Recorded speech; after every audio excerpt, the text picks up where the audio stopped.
Hello friends, आज मैं फिर आया हूँ आपके बीच में। आज मैं साइन इन कर रहा हूँ। आज एक बहुत ही स्पेशल एक चीज लेके आपके साथ आया हूँ डिस्कस करने के लिए।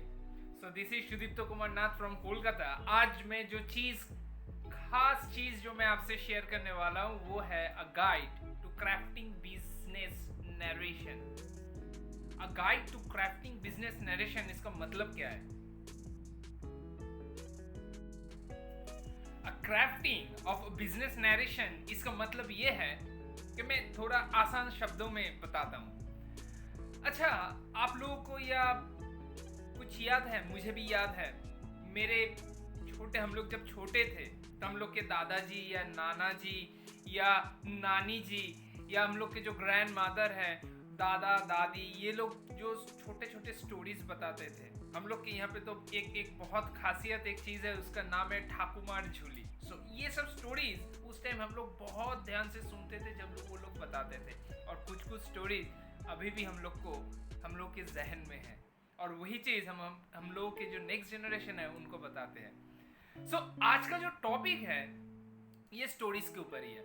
स्टोरीज के ऊपर क्यों है कि देखिए, हम लोग आज से लेके मतलब स्टूडेंट लाइफ से लेके छोटे उम्र से लेके आज तक हम लोग जितने ये जो जर्नी है, इस जर्नी में हम लोग के दादा दादी नाना नानी जो स्टोरीज बताते थे उसमें कुछ भी हम लोग को अभी भी याद है, कुछ कुछ, और वो हम लोग के जहन में है। लेकिन ऐसा बहुत सारे फैक्ट्स फिगर्स है, बहुत सारे हम लोग के सिलेबस वाला चीज था, हिस्ट्री जियोग्राफी, बहुत सारा सब्जेक्ट्स हम लोग के स्कूल लाइफ में, उसमें बहुत सारे चीज हम लोग को याद है ही नहीं, एकदम भूल चुके हैं।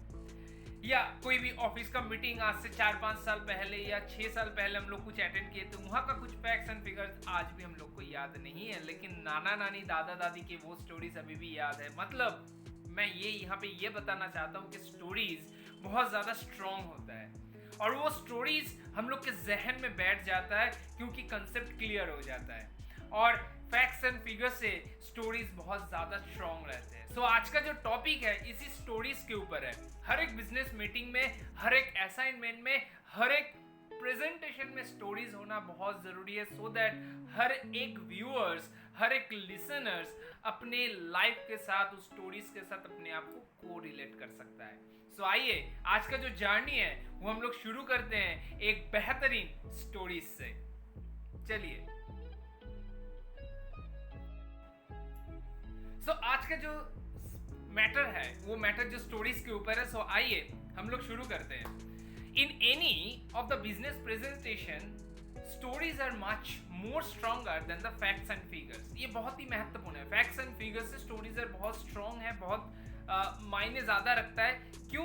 क्योंकि ये इजी टू अंडरस्टैंड, हम लोग बहुत इजीली इसको अंडरस्टैंड कर सकते हैं। टाइमलेस, अनलिमिटेड टाइम के लिए, जैसे मैंने जिक्र किया था, हम लोग के नाना नानी दादा दादी हम लोग के छोटे उम्र में जो स्टोरी सुनाया करते थे वो आज भी हम लोग के जहन में कुछ कुछ स्टोरीज है। ये टाइमलेस है, ये खत्म नहीं होने वाला है। जब तक हम लोग जिएंगे वो स्टोरीज हम लोग के जहन में रहेगा। ये टाइमलेस है। डेमोग्राफिक प्रूफ हर एक एज का, इरेस्पेक्टिव ऑफ एनी एज, छोटे से बड़ा सब कोई स्टोरीज को पसंद करते हैं। आज भी अगर हम लोग ऐसा कुछ ठाकुमार झूली वाला ऐसा लाइक दोज थिंग्स अगर हम लोग स्टोरीज पढ़ते हैं तो उसमें भी हम लोग को बहुत ज्यादा पसंद आएगा, इंटरेस्ट आएगा। डेमोग्राफिक प्रूफ भी है यहाँ पे। नेक्स्ट ये क्या है कि इट स्प्रेड्स इनॉर्मसली, बहुत इजीली ये स्प्रेड हो जाता है, बहुत जल्दी ये फैल जा सकता है और इजीली हम लोग इसको क्या कर सकते हैं, रिमेंबर कर सकते हैं। बहुत इजीली हम लोग उसको रिमेंबर कर सकते हैं और हाईली इन्फ्लुएंशियल है। स्टोरीज बहुत हाईली इन्फ्लुएंशियल होता है। Define customer service, success and failure. अभी हम लोग इस स्टोरीज को कैसे कैसे हम लोग रिलेट कर सकते हैं अपने बिजनेस ट्रांजैक्शन के थ्रू, अपने बिजनेस के थ्रू, आइए उसके ऊपर थोड़ा बात करते हैं। ये भी एक स्टोरीज के थ्रू ही हम लोग बताएंगे। In the year of 1980 starting 1980 में एक पिज्जा हट में काम करते थे। उस टाइम में स्टारबक्स या आपके पास सबवे या बाकी जो सब कंपनीज आज आप देख रहे हैं वो सब तब नहीं हुआ करता था, तब पिज्जा हट ही था। At that point of time other companies are not there. एक लड़की, एक लेडी, वुमेन एक आई उस टाइम उसके शॉप में और उस शॉप में वो आके एक स्पेशल चीज मांगी, वो है मीट बॉल सैंडविच। तो उस पिज़्ज़ा हट सैंडविच नहीं बनाता था, ओनली पिज़्ज़ाज बनाता था। तो वो लोग उनको पिज़्ज़ा ऑफर किया, लेकिन वो लेडी ने बहुत अपने दुख बताते हुए दुख के साथ ये बताई कि नहीं, मुझे वो मीट बॉल सैंडविच ही चाहिए, क्योंकि बहुत सारे दुकान पहले घूम के आए, कहीं पे भी वो लोग ये नहीं बनाते हैं बोल के उनको रिजेक्ट किया या रिफ्यूज़ किया। ये आखिरी दुकान है, अगर यहाँ पे उनको ये नहीं मिलता है सो वो क्या करेंगे, बहुत अपसेट होकर अपने घर जाना पड़ेगा। सो इसमें क्या हुआ, फ्रॉम दैट पर्टिकुलर थिंग्स इसमें क्या हो गया, तो स्टारलिंग ये सोचा कि देखिए अभी तो हम लोग के पास ये हम लोग बनाते नहीं है, लेकिन इस चीज़ को बनाने के लिए जो जो मटेरियल्स लगते हैं हम लोग के पास है, हम लोग बना सकते हैं। तो वो उनको बना के दे दिया, स्टारलिंग ने उसको बना के उस लेडी को दे दिया और लेडी थैंक्स बता के वो लेके चली गई। Next day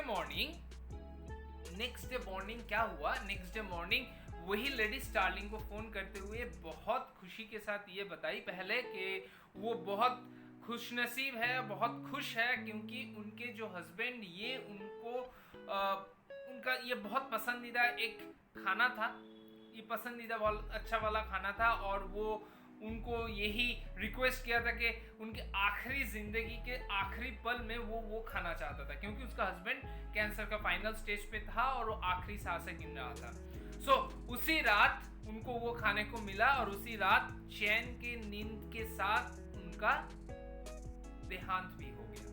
so next day morning जब वो लेडी स्टारलिंग को फोन की थी, तो उस टाइम वो बता रही थी कि आप इस तरीके से अपने जो हट के थोड़ा सर्विस दिया, जो आप बनाते नहीं थे वो बना के मेरा जो रिक्वायरमेंट था आपने जो फुलफिल किया, इसके लिए मैं बहुत ही आपके लिए थैंकफुल हूँ। तो ये जो चीज ऐसा बना, ये जो एक्स्ट्राऑर्डिनरी जो सर्विस दिया गया, इसके थ्रू क्या हुआ, इसके थ्रू वो पर्टिकुलर लेडी एक लॉयल कस्टमर बन गई पिज़्ज़ा हट की। ठीक इसी तरीके से अगर हम लोग अपने आप को कोरिलेट करते हैं और आउट ऑफ द बॉक्स जाके कुछ एक्स्ट्रा सर्विस देते हैं अपने बिजनेस के थ्रू, अपने सर्विस के थ्रू, वो बहुत मायने रखता है। बेस्ट फीडबैक एवर जो मैंने यहाँ पे बता रहा था, her husband were at last stage and only showed interest to have that particular sandwich. After having that, he was delighted and her wife called Starling next day to show her gratitude to him. उनको अपने gratitude वो पेश किया और उनको thanks बताई. Because that sandwich was the last food had by her husband because he left her that night only. He expired at that particular day. So that's the thing. मैं जो आपको बताया वही चीज यहाँ पे हुआ. Now a vision for the future. A vision for the future ये क्या है? A lady was passing by an construction. बहुत ध्यान से सुनिएगा, यहाँ पे एक चीज मैं लास्ट में आखिर में बताऊंगा इस स्लाइड के आखिर में, वहां से पता चलेगा कि अपना सोच क्या है और हम लोग किसके साथ किस चीज के थ्रू हम लोग अपना किसी भी काम को, किसी भी असाइनमेंट को एक्सेप्ट करते हैं, वो हम लोग के एटीट्यूड और हम लोग के थॉट प्रोसेस के ऊपर डिपेंड करता है। बहुत ही अच्छे से सुनिएगा। बात यह है कि एक लेडी एक कंस्ट्रक्शन साइट के बगल से गुजर रही थी और उनको थोड़ा क्यूरियोसिटी आया कि अंदर क्या कंस्ट्रक्शन हो रहा है, एक बार जानना चाहिए। तो जाके वो देखी कि 3 लेबर वहाँ पे काम कर रही थी। 3 लेबर वहाँ पे काम कर रहा था। उसमें फर्स्ट जो लेबर था उनको जाके वो लेडी पूछी कि आप यहाँ पे क्या बना रहे हैं। तो उन्होंने बहुत रूडली रिप्लाई किया कि आपको दिखाई नहीं दे रहा हम लोग क्या बना रहे हैं। So she was not satisfied. इस आंसर से वो सेटिस्फाइड नहीं हुआ, तो वो नेक्स्ट पर्सन को जाके पूछी कि क्या आप बना रहे हैं। तो उन्होंने स्पेसिफिकली जो बना रहे हैं उसका मेजरमेंट के साथ उन्होंने रिप्लाई दिया कि मैं 30 फुट का एक वॉल बना रहा हूँ, उसके साथ करीब 40 फीट विड्थ का एक बहुत बड़ा एक हाउस बनाने जा रहा हूँ। सो उन्होंने ये मेजरमेंट दिया, लेकिन वो लेडी सेटिस्फाइड उनका रिप्लाई से भी नहीं हुआ। एक्चुअली ये बन क्या रहा है उनको अभी तक समझ में नहीं आई। सो जो लास्ट पर्सन था उनको जाके वो पूछी कि आप क्या बना रहे हैं, यहाँ पे बन क्या रहा है। तो उन्होंने रिप्लाई दिया, बहुत अच्छे तरीके से इसको सुनिएगा। उन्होंने रिप्लाई दिया कि हम लोग दुनिया के बेहतरीन एक चार्ज बना रहे हैं। अभी मैं जो चीज यहाँ पे लास्ट में जो पर्सन जो रिप्लाई दिया, यहाँ से क्या हुआ, एक बात यहाँ से प्रूफ हो रहा है कि उनका सोच टुवर्ड्स दिस वर्क कितना वो कमिटेड है, कितना डेडिकेटेड है और कितना बड़ा विजन लेके वो ये काम कर रहे हैं। यहाँ से एक पॉजिटिविटी का साइन आया और साथ ही साथ एक बहुत बड़ा लॉन्ग टर्म विजन का प्रूफ यहाँ पे मिला। दूसरा क्या है, दूसरा ये है कि उन्होंने प्रॉपरली कम्युनिकेट कर पाए कि एक्चुअली हो क्या रहा है। वो लेडी पहला 2 पर्सन से जो उनको रिप्लाई मिला था उससे उनको क्लैरिटी नहीं है एक्चुअली हो क्या रहा है। सेम चीज हम लोग के बिजनेस में भी होता है। अगर हम लोग कोई भी बिजनेस डील के लिए किसी भी क्लाइंट के पास जाते हैं, अगर हम लोग सही तरीके से उनको क्लैरिफाई नहीं करते, कम्युनिकेट नहीं करते हैं और हम लोग जो देना चाहते हैं वो अगर हम लोग उनके सामने ठीक तरीके से प्रेजेंट नहीं कर पाते, एक्चुअली वो सेल्स डील होता नहीं है। So this is also a very important part. Next, out of the conventional path, what is this? During 1865, ये भी एक स्टोरीज है क्योंकि मैं आज थोड़ा स्टोरीज के ऊपर ही फोकस कर रहा हूँ। देखिए मैं जो स्टोरीज बताया हूँ ये अभी भी आपके जहन में है और इसको थोड़ा ध्यान के रखिएगा। आज नहीं, कल, परसों और अगले कुछ सालों तक ये स्टोरीज आपके जहन में रहेगा, क्योंकि यहाँ पे कोई फैक्ट्स फिगर्स नहीं बता रहा हूँ, मैं आपके साथ आपको कोरिलेट कर रहा हूँ। आप अपने इस स्टोरीज के साथ खुद कोरिलेट कर पाएंगे। सो ये बहुत ही महत्वपूर्ण है, ये ऑटोमेटिकली आपके जहन में रह जाएगा। सो ड्यूरिंग 1865 अ पर्सन, एक आदमी एक पल्प पेपर का मिल खोला, कंपनी खोला। उस टाइम क्या होता था, उस टाइम तो डिजिटल मीडिया ये सब नहीं था 1865 में। तो उनका जो वो पेपर बनाते थे वो पल्प से, सो उन्होंने उस पेपर को कहाँ पे यूटिलाइज करते थे, मैगजीन्स, न्यूज़पेपर्स, बुक्स में वो यूज होते थे। वो कंपनी बहुत अच्छा चल रहा था, 25 साल बहुत अच्छा चल लिया। फिर 25 साल बाद वो एक फाइनेंशियल क्राइसिस के सामना हुआ और उस टाइम उनका जो ओनर थे, जो नेक्स्ट जो ओनर थे, उन्होंने ये सोचा कि हम लोग को और कुछ सोचना चाहिए क्योंकि ये बिजनेस सही से चल नहीं रहा है, इसको तो कंटिन्यू रखेंगे लेकिन साथ ही साथ और कुछ सोचना चाहिए न्यू।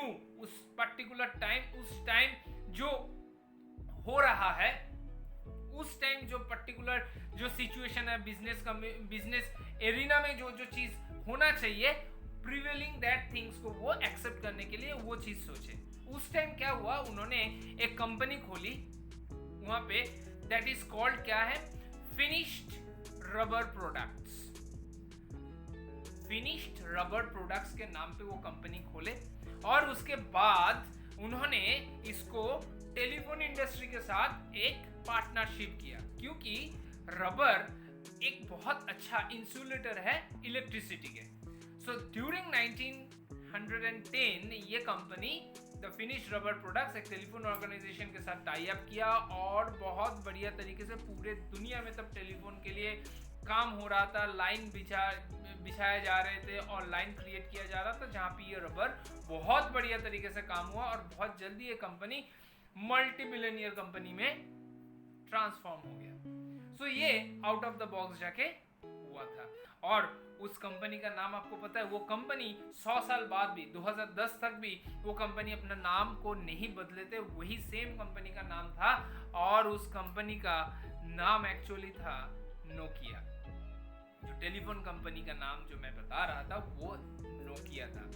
सो इससे हम लोग को क्या पता चल रहा है कि हम लोग जो पर्टिकुलर कन्वेंशनल वे से स्टार्ट कर रहे थे बिजनेस, जिसको कंटिन्यू कर रहे थे, हो ही सकता है कि उस टाइम जो प्रेजेंट सिचुएशन है वो परमिट नहीं कर रहे थे। हो सकता है वो फाइनेंशियली हो, मार्केटिंग का स्ट्रेटेजी के थ्रू हो, प्रोडक्ट के क्वालिटी के ऊपर हो, कुछ भी हो सकता है। तो हम लोग को थोड़ा अलग नजरिए से सोच के आइदर जो काम चल रहा है उसी को मॉडिफाई कर सकते हैं या नया कुछ भी एक्सेप्ट कर सकते हैं। ये डिपेंड करता है हम लोग के अपने सोच के ऊपर, अपने पर्सपेक्टिव के ऊपर, अपने कॉन्फिडेंस एंड पॉजिटिविटी के ऊपर। ये बहुत ही इंपॉर्टेंट है। Now remarkable journey within 100 years of span company become multi-millionaire, जो मैं वहाँ पे ही बता रहा था, और the company name was Nokia. So we learned that to get extra mileage we need to get our conventional thought. we have हम लोग को थोड़ा हट के conventional thought से बाहर जाके सोचना पड़ेगा, जिसको हम लोग डायनामिज्म कहते हैं। So हम लोग जो आज आपको जो शेयर किया, मैं जो आपको आज जो चीज आपको शेयर किया, ये चीज बहुत ही इंपॉर्टेंट है। क्यों इंपॉर्टेंट है? क्योंकि मैं जो जो टॉपिक्स आपके साथ आज जो शेयर किया, ये आपके लिए बहुत देर तक, मतलब बहुत लॉन्ग टर्म के लिए आपके जहन में रहेगा। और ये रहने के बाद क्या हो सकता है कि ये आप अपने लाइफ में कोरिलेट कर पाएंगे। तो मैंने जो जो स्टोरीज यहाँ पे बताया, इस स्टोरीज में जैसे अपना थॉट, अपना पर्सपेक्टिव, अपना एटीट्यूड, अपना विजन पावर जैसे यहाँ पे दिख रहा है, झलक रहा है। साथ ही साथ out of the conventional way पे जाके जो थॉट है उसको कैसे किया जा सकता है वो भी है। आउट ऑफ द बॉक्स जाकर सर्विस ऐसा दिया जा सकता है कि उस पर्टिकुलर क्लाइंट को हम लोग कन्वर्ट कर सकते हैं लॉयल कस्टमर में। मतलब क्या है कि हम लोग जो भी कुछ असाइनमेंट कर रहे हैं, बिजनेस हो या अपने जो भी कंपनी का कुछ काम हो, उसमें हम लोग को ऐसा डेडिकेटेडली काम करना चाहिए, विजन के साथ काम करना चाहिए, सो दैट हम लोग ऐसा कुछ सर्विस दे या ऐसा कुछ डिसीजन ले या ऐसा कुछ इनिशिएटिव ले जिसके थ्रू हम लोग लॉन्ग टर्म के लिए वो पर्टिकुलर चीज को हम लोग हासिल कर पाए। और वो पर्टिकुलर चीज क्या है? A good relationship, a good success, a good enrichment of life. So आज के लिए इतना ही। होप कि ये जो टॉपिक मैं आपसे शेयर किया, ये बहुत ही आपके लिए बेनिफिशियल हुआ होगा और इसको लाइफ में बहुत बढ़िया तरीके से आप यूज करिएगा। और कहीं पे भी कोई भी बिजनेस प्रेजेंटेशन हो, वहां पे स्टोरीज का जरूर यूज करिएगा। सो आज के लिए इतना ही। आज Sudipta Kumar Nath signing off for the day. अगर हम लोग फिर मिलेंगे आपसे फिर एक नए टॉपिक के साथ, फिर और किसी दिन। Okay, bye.